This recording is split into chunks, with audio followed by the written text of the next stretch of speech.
ఇప్పటివరకు ఎవరైనా మన ఛానల్ని సబ్స్క్రైబ్ చేసుకోకపోతే ఇప్పుడే సబ్స్క్రైబ్ చేసుకోండి. పక్కనున్న బెల్ ఐకాన్ క్లిక్ చేసి ఆల్లో పెట్టుకోండి. నేను పెట్టే లేటెస్ట్ వీడియోస్ అన్ని మిస్ అవ్వకుండా చూడొచ్చు. ఆ రోజు డేట్ డిసెంబర్ 16, 2017. న్యూయార్క్ టైమ్స్ వాళ్ళు ఒక అద్భుతమైన స్టోరీని వాళ్ళ యొక్క పేపర్లో ప్రచురించడం జరిగింది. ఆ అద్భుతమైన స్టోరీ అనేది అప్పటి వరకు మనకున్న ఎన్నో నమ్మకాలని కంప్లీట్గా తుడిచిపెట్టేసింది, ఎన్నో కొత్త ప్రశ్నలు మనకు అందించింది, ఎన్నో కొత్త మిస్టరీలని మన ముందుంచింది. ఇంతకీ ఆ ఆర్టికల్లో ఏముందంటే యుఎస్ గవర్నమెంట్ మరియు మిలిటరీ యూఎఫ్ఓలకు సంబంధించి కావచ్చు, అంటే అన్ఐడెంటిఫైడ్ ఫ్లయింగ్ ఆబ్జెక్ట్స్కి సంబంధించి కావచ్చు, ఎన్నో ఏళ్లుగా పరిశోధనలు అయితే చేయట్లేదు, ఆపేసిందని మనకి చెబుతూ మనల్ని నమ్మిస్తూ వస్తోంది.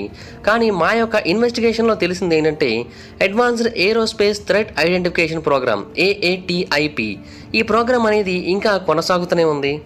దీన్ని ఒకప్పుడు యుఎస్ డిఫెన్స్ ఇంటెలిజెన్స్ ఏజెన్సీ వాళ్ళైతే కండక్ట్ చేయడం జరిగింది. ఈ AATIP యొక్క మెయిన్ గోల్ ఏంటంటే యూఎఫ్ఓలకు సంబంధించిన సైటింగ్స్కి సంబంధించిన ఇన్వెస్టిగేషన్ చేయడం, అది యుఎస్లో కావచ్చు, వేరే దేశాలలో కావచ్చు. అండ్ ఈ యూఎఫ్ఓ సైటింగ్స్ కారణంగా ప్రపంచానికి కానీ లేదంటే యుఎస్కి కానీ ఏమైనా థ్రెట్స్ ఉన్నాయా, గ్లోబల్ సెక్యూరిటీకి ఇవేమైనా భంగం కలిగించే అవకాశం ఉందా, ఇలాంటి విషయాలన్నీ తెలుసుకోవడం ఈ advanced aviation threat identification programme యొక్క పని. ఈ ప్రోగ్రామ్ యాక్చువల్గా 2007వ సంవత్సరంలో స్టార్ట్ అయింది. అది బుష్ అడ్మినిస్ట్రేషన్లో స్టార్ట్ అయింది. అండ్ ఆ తర్వాత 2012లో ఇది ఫినిష్ అయిపోయింది. అండ్ దీని యొక్క ఫైనల్ రిపోర్ట్లో ఇది మనకి ఏమని చెప్పిందంటే, అలాగా మన ప్రపంచానికి కానీ లేదంటే యుఎస్కి కానీ ఏమాత్రం భంగం కలిగించేలాగా ఎటువంటి యుఎఫ్ఓ కేసులు కూడా కనిపించలేదని అయితే చెప్పడం జరిగింది. ఆ తర్వాత కేసు అనేది క్లోజ్ అయిపోయింది. అయితే న్యూయార్క్ టైమ్స్ వాళ్ళు మాత్రం ఈ విషయంతో అంగీకరించట్లేదు. అండ్ వాళ్ళు ఏమని చెబుతూ వచ్చారంటే, ఆ టైంలో కొన్ని మెటీరియల్స్ అనేవి వాళ్ళకి దొరికాయని, వాటిని స్టోర్ చేయడానికి మరియు వాటికి సంబంధించిన రీసెర్చ్ అనేది చేయడానికి కొంత మనీని అయితే యుఎస్ గవర్నమెంట్ ఇవ్వడం జరిగిందని, అండ్ అవన్నీ కూడా సైన్స్కి తెలియని మెటీరియల్స్ అని, అండ్ యుఎఫ్ఓస్తో లింక్ అయి ఉన్నాయని రిపోర్ట్స్ ఏవైతే వచ్చాయో ఆయా ప్రాంతాలకు చెందిన మెటీరియల్స్ అని అయితే న్యూయార్క్ టైమ్స్ వాళ్ళు తెలియజేయడం జరిగింది. అయితే ఆ ప్రోగ్రాంలో మొదటగా ఇన్వాల్వ్ అయిన వ్యక్తుల్లో రాల్ఫ్ బ్లూమెంథాల్ అనే ఒక వ్యక్తి కూడా ఉన్నారు. అతను కూడా ఒక రిపోర్టర్. అయితే అతను కొన్నాళ్ళ తర్వాత ఒక పేపర్కి ఏమని తెలియజేశారంటే, అన్ఐడెంటిఫైడ్ ఫ్లయింగ్ ఆబ్జెక్ట్స్ కనబడ్డాయని చెప్పి కొన్ని ప్రాంతాల్లో రిపోర్ట్స్ అయితే వచ్చాయి కదా, ఆయా ప్రాంతాల్లో దొరికిన కొన్ని మెటీరియల్స్ని ఇప్పటికీ కూడా స్టడీస్ అయితే చేస్తున్నారు కొంతమంది శాస్త్రవేత్తలని అయితే ఆయన తెలియజేయడం జరిగింది. అండ్ ఆ మెటీరియల్స్కి అద్భుతమైన ప్రాపర్టీస్ అనేవి ఉన్నాయని, అండ్ వాటిని తయారు చేయడానికి ఎటువంటి టెక్నాలజీని ఉపయోగించారు, ఆ మెటీరియల్స్ ఏంటి, ఇలాంటివన్నీ కూడా తెలుసుకోవడానికి అయితే వాటిని ఉపయోగిస్తున్నారని ఆయన అయితే తెలియజేశాడు. అండ్ ఆయన ఏమని చెప్పాడంటే, ఇప్పటికీ కూడా వాటిని దేంతో తయారు చేశారనేది అయితే శాస్త్రవేత్తలు తెలుసుకోలేకపోతున్నారని తెలియజేశాడు. అయితే న్యూయార్క్ టైమ్స్ వాళ్ళు ఇచ్చిన ఆ రిపోర్ట్లో ఒక కంపెనీ పేరు అయితే ఉంది. ఆ కంపెనీకి ఫండ్స్ వెళ్తున్నాయని చెప్పి రాయడం జరిగింది. ఆ కంపెనీ పేరు ఏంటంటే బిగెలో ఏరోస్పేస్. బిగెలో ఏరోస్పేస్ అనేది చాలా పెద్ద కంపెనీ. దీని యొక్క ఓనర్ పేరు రాబర్ట్ బిగెలో. హాయ్ ఫ్రెండ్స్, మీరు ఎప్పుడైనా సరే 5,000 రూపాయల ప్రోడక్ట్ 250 రూపాయలకి రావడానికి గమనించారా? లేదు కదా. కానీ అమెజాన్, ఫ్లిప్కార్ట్ లాంటి కంపెనీస్ ఏం చేస్తూ ఉంటాయంటే కొన్ని గోల్డెన్ హవర్స్ టైంలో మెగా డీల్స్ ఇస్తూ ఉంటాయి. ఆ డీల్స్ టైంలో ఒక్కొక్క ప్రోడక్ట్ మీద 90% నుంచి 95% వరకు డిస్కౌంట్ అయితే ఉంటుంది. అయితే ఈ డీల్స్ కోసం మీరు కాన్స్టెంట్గా ఆ యాప్స్ చెక్ చేస్తూ ఉండలేదు కదా. కానీ మీకోసం నేను వాటన్నిటిని కూడా కాన్స్టెంట్గా చెక్ చేస్తూ ఉంటాను. అండ్ దాంట్లో ఎప్పుడు ఏ డీల్ పెట్టినా కూడా ఇమీడియట్గా మీకు ఆ ప్రోడక్ట్ని అయితే షేర్ చేస్తాను. మీరు ఇమీడియట్గా ఆ ప్రోడక్ట్ని పర్చేస్ చేయొచ్చు దాని నుంచే. అండ్ అంతేకాదు కొన్ని ఎక్స్ట్రాడినరీ ప్రొడక్ట్స్ ఉంటాయి, వాటిని మీరు బయట ఎక్కడ కూడా చూడరు. వాటి గురించి కూడా నేను మీకు షేర్ చేస్తాను. మీరు సింపుల్గా చేయాల్సింది ఒకటే, కింద డిస్క్రిప్షన్లో మన టెలిగ్రామ్ ఛానల్ లింక్, మన వాట్సాప్ ఛానల్ లింక్, మన ఇన్స్టా బ్రాడ్కాస్ట్ ఛానల్ లింక్ ఉంటాయి. వీటిలో మీరు ఏ యాప్ ఎక్కువగా వాడతారో ఆ యాప్కి సంబంధించిన లింక్ మీద క్లిక్ చేసి ఆ యాప్లో ఉన్న మన ఛానల్ని ఫాలో అవ్వండి. దాంట్లో రెగ్యులర్గా చాలా ప్రొడక్ట్స్ అయితే మీకు అప్డేట్ అవుతూ ఉంటాయి. అండ్ ఆ ప్రొడక్ట్స్లో మీకు ఏది నచ్చినట్టయితే దాన్ని మీరు కొనుగోలు చేయొచ్చు వెంటనే. సో డిస్క్రిప్షన్లో లింక్స్ ఉన్నాయి, వెంటనే ఫాలో అవ్వండి. బిగెలో యొక్క కళ ఏంటో తెలుసా? స్పేస్ ట్రావెల్ని కమర్షియలైజేషన్ చేసేయాలి. సో అందుకని అతను తన యొక్క కంపెనీని స్పేస్ వైపు ఎంతో అద్భుతంగా నడిపిస్తూ వచ్చాడు. అండ్ ఆర్బిటల్ హ్యాబిటెట్స్ విషయంలో అతను ఎన్నో డెవలప్మెంట్స్ అయితే చేయడం జరిగింది. అండ్ ఇన్ఫ్యాక్ట్ స్పేస్లో మొట్టమొదటి హోటల్ని కూడా ఇతని కంపెనీ నిర్మించబోతుందని అయితే ఒక అంచనా. అయితే 2006వ సంవత్సరంలో ఈ కంపెనీ వాళ్ళు 2 టెస్ట్ మాడ్యూల్స్ని కూడా లాంచ్ చేయడం జరిగింది. వాటి పేర్లు జెనసిస్ 1 అండ్ జెనసిస్ 2. ఈ రెండింటినీ కూడా ఒక రీసెర్చ్లో భాగంగా పంపారు. అండ్ ఆ రీసెర్చ్ కూడా ఆ హోటల్స్ కోసమే అనమాట. 2016లో ఈ company Bigelow expandable activity module బీమ్ని లాంచ్ చేయడం జరిగింది. అంటే లాంచ్ చేసి ఇంటర్నేషనల్ స్పేస్ స్టేషన్కి అటాచ్ చేయడం కూడా జరిగింది. అండ్ అది 2020వ సంవత్సరం వరకు అక్కడే అలా ఉండే అవకాశం అయితే ఉంది. అయితే బిగెలో యొక్క గట్టి నమ్మకం ఏంటంటే ఏలియన్స్ అప్పుడప్పుడు భూమిని విజిట్ చేస్తూ ఉంటారని. అండ్ ఈ విషయాన్ని ఆయన చాలాసార్లు తెలియజేయడం కూడా జరిగింది.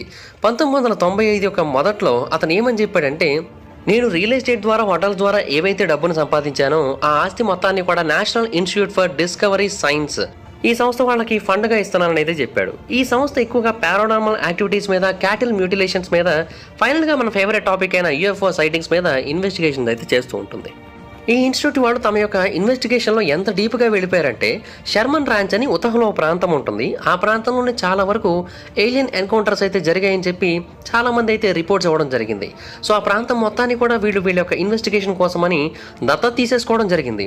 అండ్ దానికి పేరు కూడా మార్చేశారు, స్కిన్ వాకర్ ర్యాంచ్ అని, అంటే ఎవరు గుర్తుపట్టకుండా ఉండడం కోసం. అయితే తర్వాత న్యూయార్క్ టైమ్స్ వాళ్ళు ఇచ్చిన రిపోర్ట్లో మరొక విషయం కూడా ఉంది. అదేంటంటే బిగలో నెవాడా డెమోక్రాట్ సెనేటర్ అయిన హ్యారీ రీడ్ అనే ఒక వ్యక్తిని ఒక విషయం మీద రిక్వెస్ట్ చేశాడంట. అదేంటంటే ఒక పెద్ద ప్రోగ్రామ్ని లాంచ్ చేయండి, అంటే యూఎఫ్ఓ సైటింగ్స్ ఏవైతే ఉన్నాయో వాటికి సంబంధించిన ఇన్వెస్టిగేషన్స్ చేయడానికి ఒక మంచి ప్రోగ్రామ్ని, ఒక పెద్ద ప్రోగ్రామ్ని లాంచ్ చేయమని చెప్పాడంట. సో అలాగా ఏఏటిఐపి అనేది 2007 సంవత్సరం యూఎస్ బడ్జెట్లో జాయిన్ అయింది. అండ్ ఫైనల్గా బిగలో కంపెనీ వాళ్ళకి ఆ వస్తువుల్ని స్టోర్ చేయడానికి, వాటిని రీసెర్చ్ చేయడానికి కావాల్సిన అన్ని రకాల కాంట్రాక్ట్స్ని కూడా ఇవ్వడం జరిగింది. సో బేసిక్గానే బిగలోకి వీటి మీద నమ్మకం ఎక్కువ. సో బిగలోకి ఏలియన్స్కి సంబంధించిన ఇన్వెస్టిగేషన్స్కి సంబంధించిన కాంట్రాక్ట్స్ ఇవ్వడం జరిగింది. అంటే వాళ్ళు నమ్మినట్టు ఉన్నారు, ఇతనికి నమ్మకం ఎక్కువ కదా, మేబీ ఇతను బాగా రీసెర్చ్ చేస్తాడేమో అని. సరే ఓకే, అతనికి ఇవ్వడం జరిగింది ఆ మెటీరియల్ని, వాళ్ళు రీసెర్చ్ చేస్తున్నారు. ఓకే, అయితే ఆ మెటీరియల్ కనుక నిజంగానే స్పేస్ నుంచి వచ్చినట్టయితే, ఏలియన్స్ నుంచి వచ్చినట్టయితే అసలు ఆ మెటీరియల్ ఎక్కడిది? అంటే ఆ ఏలియన్ మెటల్స్ అనేవి ఏ ప్రాంతంలో దొరికినవి అయి ఉండొచ్చు. చాలామంది ఏమనుకుంటున్నారంటే యూఎఫ్ఓ క్రాషెస్ అంటే చాలా జరిగాయి, కానీ వాటన్నింటిలోకెల్లా మోస్ట్ ఫేమస్ యూఎఫ్ఓ క్రాష్ అంటే 1947 రోజ్వెల్ ఇన్సిడెంటే కదా. సో ఒక ఏలియన్ స్పేస్ క్రాఫ్ట్ అనేది మెక్సికో డెజర్ట్ దగ్గరలో క్రాష్ అయిందని చాలామంది చెబుతూ వచ్చారు. సో దానికి సంబంధించిన మెటీరియల్ అయి ఉండొచ్చని అయితే చాలామంది అభిప్రాయపడ్డారు. అండ్ మేజర్ జెస్సీ మార్సెల్ అనే ఒక వ్యక్తి ఆ టైంలో ఇన్వెస్టిగేషన్ చేయడం జరిగింది యుఎస్ ఎయిర్ ఫోర్స్ బేస్ నుంచి. అయితే ఆ తర్వాత అతను ఒక ప్రెస్ కాన్ఫరెన్స్లో ఏమని తెలియజేశాడంటే జర్నలిస్టులకి, అది ఒక వెదర్ బెలూను అండ్ అది క్రాష్ అయింది అంతే తప్ప ఫ్లయింగ్ సాసర్ అనేది ప్రజల్లో ఉన్న లోకల్ హిస్టీరియా తప్పించి నిజంగా అయితే లేదని అయితే ఆయన తెలియజేయడం జరిగింది. కానీ అతను తన జీవిత చరమాంకంలో ఒక కొత్త విషయాన్ని తెలియజేశాడు. అదేంటంటే ఆ రోజు ప్రెస్ వాళ్ళకి నేను అబద్ధాన్ని చెప్పాను, నిజానికి అక్కడ జరిగింది ఇంకొకటి, అండ్ దానికి సంబంధించిన రియల్ ఇన్వెస్టిగేషన్ తర్వాత ఎన్నో ఏళ్ల పాటు కొనసాగిందని చెప్పాడు. అతను 1979లో ఒక ఇంటర్వ్యూ ఇచ్చాడు, అందులో అతను ఈ విషయాన్ని చెప్పడం జరిగింది. అతను ఆ క్రాష్ సైట్లో దొరికిన మెటల్ గురించి, దానికి ఉన్న క్యారెక్టరిస్టిక్స్ కోసం చాలా వింతగా చెప్పాడు. అంటే ఆయన ఏమన్నాడంటే అది ఒక మెటల్ ఫాయిల్, కానీ అలాగని చెప్పి అది అల్యూమినియం అయితే కాదు, అది ఏంటో అర్థం కావట్లేదు, దాన్ని ఎంత మడిచినప్పటికీ కూడా మళ్ళీ అది దాని యొక్క ఒరిజినల్ షేప్కి అయితే వచ్చేస్తోంది, మరి ఎలా వస్తుందో అర్థం కావట్లేదు, చూస్తుంటే అది ఇండిస్ట్రక్టబుల్ అని అనిపిస్తోంది, ఎందుకంటే స్లెడ్జ్ హ్యామర్తో కొట్టినప్పటికీ కూడా అది దాని యొక్క పొజిషన్ అయితే మార్చుకోవట్లేదు. బట్ అలాగని చెప్పి కమర్షియల్ లేదంటే మిలిటరీ ప్లేన్స్లో మనకి అటువంటి టెక్నాలజీ అయితే కనిపించదు, అండ్ అటువంటి మెటీరియల్ కూడా మనకి ఇంతవరకు ఎప్పుడూ కనిపించలేదు, అదే ఫస్ట్ టైం నేనైతే చూడటం. నాకు తెలిసి ఏదైనా ఒక బాంబుని దాని మీద పేల్చినా కూడా దానికి ఏమీ కాదేమో అనిపిస్తుంది, ఎందుకంటే దాంట్లో సెల్ఫ్ రిపేర్ టెక్నిక్స్ అనేవి ఉన్నాయనిపిస్తోంది. ఒకసారి మీరే ఊహించుకోండి, ఏదైనా ఒక యుద్ధ ట్యాంక్ కనుక ఇలాగా దాడికి గురయ్యి ఆ తర్వాత మళ్ళీ దాన్ని అదే రిపేర్ చేసుకోగలిగినట్టయితే ఎంత డిఫరెంట్గా ఉంటుంది. అయితే బేసిక్గా రోజ్వెల్ ఇన్సిడెంట్ యొక్క వ్యాలిడిటీ అప్పటితో ముగిసిపోయింది, ఎందుకంటే చాలా అయింది కదా, సో జనాలు మర్చిపోయారు. బట్ స్కెప్టిక్స్ మాత్రం మర్చిపోరు కదా, వాళ్ళైతే అలా గుర్తుపెట్టుకుని ఉన్నారు. అయితే ఇది మాత్రమే కాకుండా మరొక ఇన్సిడెంట్ కూడా గుర్తొస్తూ ఉంటుంది. డిసెంబర్ 9, 1965న పెనిసిల్వేనియాలోని కేక్స్బర్గ్ అనే ఒక ప్రాంతం ఉంది. ఆ ప్రాంతంలో కూడా ఇలాగే ఒక ఆబ్జెక్ట్ అడవుల మధ్యలో క్రాష్ అయిపోవడం జరిగింది. అండ్ ఒక అఫీషియల్ దాన్ని చూసి ఇది ఒక మెట్రాయిర్ మాత్రమే, అంతే తప్ప ఇంకేమీ లేదని అయితే చెప్పాడు. కానీ లోకల్ పాపులేషన్ మాత్రం దాని గురించి ఒక డిఫరెంట్ స్టోరీ అయితే చెప్పారు. అండ్ లోకల్ పాపులేషన్ అంటే మామూలు వాళ్ళు కూడా కాదు, local volunteer fire department members కూడా దీని గురించి డిఫరెంట్గా చెప్పారు. అది ఒక ఆక్వాన్ లైక్ ఆబ్జెక్ట్ అని, అండ్ అంతేకాకుండా అది వోక్స్ వ్యాగన్ కార్ అంత భారీ సైజులో ఉందని, చెట్లని చాలా బేభత్సంగా నాశనం చేసుకుంటూ ముందుకు వెళ్ళిందని, అండ్ ఆర్మీ వాళ్ళు దాన్ని పైకి తీయడానికి ట్రై చేస్తే ఎంతకీ అది పైకి రాలేదని, చాలా అంటే చాలా బరువుగా ఉందని, భూమి మీద ఇప్పటివరకు అలాంటి ఒక ఆబ్జెక్ట్ని ఎప్పుడూ చూడలేదని, చాలామంది యూఎఫ్ఓలజిస్టులు అది యూఎఫ్ఓనే అయి ఉండొచ్చని అయితే అభిప్రాయపడుతున్నారని అయితే తెలియజేయడం జరిగింది. అండ్ ఆర్మీ వాళ్ళు దాన్ని ఫైనల్గా రిట్రీవ్ చేసుకున్నాక దాన్ని స్టడీ చేయడానికి మాత్రం అనుమతినివ్వలేదని కూడా చెప్పారు. ఆ తర్వాత 1986లో కూడా ఇంకో సంఘటన జరిగింది. డాల్నెగోర్స్క్ అనే ఒక ప్రాంతం ఉంది, అది సోవియట్ యూనియన్లో ఉంటుంది. వాళ్ళు కూడా ఒక రెడ్ కలర్ బాల్ను ఒక దాన్ని ఆకాశంలో ఎగురుతుండడం అబ్జర్వ్ చేశారు. అయితే ఆకాశంలో ఏదైనా బాల్ ఎగురుతుండడం అంటే అది పైనుంచి కిందకి పడట్లేదు, ప్యారలల్గా ఎగురుతూ ఉంది. ఫైనల్గా అది ఒక కొండని క్రాష్ అయిపోయి కింద పడిపోయింది. అయితే ఈ సంఘటనని నేరుగా కళ్ళతో చూసిన వాళ్ళు చాలామంది ఉన్నారు. వాళ్ళందరూ కూడా ఏమని చెప్పారంటే ఆ ఆబ్జెక్ట్ కింద పడేటప్పుడు అంటే నేలను తాకేటప్పుడు అసలు ఏమాత్రం శబ్దం అనేది చేయలేదంట. అండ్ ఇమీడియట్గా కొంతమంది యూఎఫ్ఓ రీసెర్చర్లు ఆ ప్రాంతానికి అయితే చేరుకున్నారని, అండ్ వాళ్ళు ఆ ప్రాంతంలో పడిన ఆ ఆబ్జెక్ట్కి సంబంధించిన మొత్తం అన్ని మెటీరియల్స్ని కూడా చూశారని, అది సుమారుగా 2 నుంచి 3 మీటర్ల వెడల్పు వరకు ఉన్నదని కనుక్కున్నారని, ఆ తర్వాత ఆ డెబ్రిస్ మొత్తాన్ని కూడా అక్కడ నుంచి తీసుకొని వెళ్ళిపోయారని అయితే చెప్పారు. ఆ డెబ్రిస్లో ఒక మెటల్ అయితే ఉంది, అండ్ ఆ మెటల్ అనేది చిన్న చిన్న బఠానీ గింజలంత సైజులో ఉండి అన్నీ ఒక చోట కలిపి తయారు చేసినట్టుగా అనిపించిందని, బట్ అది ఏ మెట్లో అర్థం కానట్టుగా వాళ్ళలో వాళ్ళు మాట్లాడుకుంటున్నట్టుగా కొంతమంది అయితే చెబుతూ వచ్చారు. అండ్ ఆ తర్వాత ఆ డెబ్రిస్ మొత్తాన్ని కూడా అనలైజ్ చేసి అది భూమికి సంబంధించిన మెటీరియల్స్ అయితే కాదని వాళ్ళైతే అర్థం చేసుకున్నారని, అండ్ అన్యూజువల్ క్వాంటిటీస్ అయితే అందులో చాలా వింతగా కనిపించాయని అయితే వాళ్ళు తెలియజేశారంట. అయితే ఈ మెటీరియల్స్ గురించి కూడా మాట్లాడుతూ న్యూయార్క్ టైమ్స్ వాళ్ళు ఏమని చెప్పారంటే, ఖచ్చితంగా అవి భూమికి చెందినవైతే కావు, అంతకుముందు ఎప్పుడు కూడా అటువంటి మెటల్స్ గురించి భూమి మీద వినలేదు, ఖచ్చితంగా అవి వేరొక ఆరిజిన్ నుంచి వచ్చే అవకాశాలే ఎక్కువగా ఉన్నాయి. అయితే అలాగని అవి ఏలియన్స్ నుంచి వచ్చినవి, యూఎఫ్ఓస్ నుంచి వచ్చినవి అని మనం చెప్పలేము. వాటిని మేబీ ఏదైనా ఒక మెట్రాయిడ్ క్రాష్ సైట్ నుంచి కూడా తీసుకొని వచ్చి ఉండొచ్చు. మేబీ యూఎస్ గవర్నమెంట్కి దాని మీద ఇంట్రెస్ట్ ఉండి ఉండొచ్చు, అలా కూడా రీసెర్చ్లు అనేవి చేయిస్తూ ఉండి ఉండొచ్చు. ఒక మెట్రాయిడ్ నుంచి పడినప్పటికీ కూడా అవి భూమి మీద లేనివే అయి ఉండొచ్చు కదా. సో ఆ పాయింట్ ఆఫ్ వ్యూలో కూడా మనం ఆలోచించాల్సి ఉంటుంది. కానీ ఎందుకని సైంటిఫిక్ కమ్యూనిటీ దాన్ని చాలా సీక్రెట్గా రీసెర్చ్ చేస్తూ ఉంది, అండ్ దాని గురించి ఎవరికి తెలియజేయకూడదు అనుకుంటోంది. దానికి సంబంధించిన పేపర్ వర్క్ కానీ, ఇన్వెస్టిగేషన్ డీటెయిల్స్ కానీ ఇవేవి కూడా బయటికి తెలియనివ్వట్లేదు.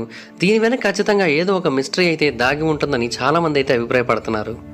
అయితే కొంతమంది ఏమంటారంటే, ఆ మెటల్స్ ఏంటి, వాటి యొక్క కాంపోజిషన్ ఏంటని తెలుసుకుంటే అట్లీస్ట్ అవి ఎక్కడి నుంచి వచ్చాయని తెలుసుకోవచ్చని అయితే అంటున్నారు. కానీ చాలామంది శాస్త్రవేత్తలు ఏమంటున్నారంటే, మనం ఎంత బాగా టెస్ట్ చేసినప్పటికీ కూడా ఆ మెటల్స్ యొక్క ప్యూర్ కాంపోజిషన్ తెలుసుకోలేమని చెప్తున్నారు.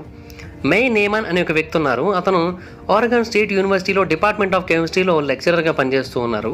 ఆయన కూడా ఏమని చెప్పారంటే, రీసెర్చ్ ల్యాబ్స్లో ఉన్న స్టాండర్డ్ టెక్నిక్స్ని ఉపయోగించి మనం ఎటువంటి డేటాబేస్ని కూడా కలెక్ట్ చేయలేము. అండ్ అక్కడ ఉన్నది కేవలం మెటల్స్ మాత్రమే కాదు, అవి ఎల్లాయిస్ కూడా. సో వాటిని అంత డీటెయిల్డ్గా చెక్ చేయాలన్నప్పుడు, అంత మిస్టీరియస్ మెటల్స్ని మనం తెలుసుకోవాలనుకున్నప్పుడు ఖచ్చితంగా వాటిని మనకి తెలియని విధానంలోనే రీసెర్చ్ అయితే చేయాల్సి ఉంటుంది. బట్ ఎంత బాగా రీసెర్చ్ చేసినప్పటికీ కూడా మనం వాటి గురించి తెలుసుకోగలుగుతాం అనుకుంటే మాత్రం అది ఖచ్చితంగా ఒక భ్రమే అవుతుందని ఆయన అయితే చెప్పడం జరిగింది. అండ్ ఇంకొకటి ఏంటంటే, ఈ మెటీరియల్స్ని ఏ కంపెనీ అయితే రీసెర్చ్ చేస్తుందో అది బిగులవుతుంది కదా. అయితే ఆ బిగులో ఖచ్చితంగా దీనికి సంబంధించిన డీటెయిల్స్ అయితే తెలిసే ఉంటాయి.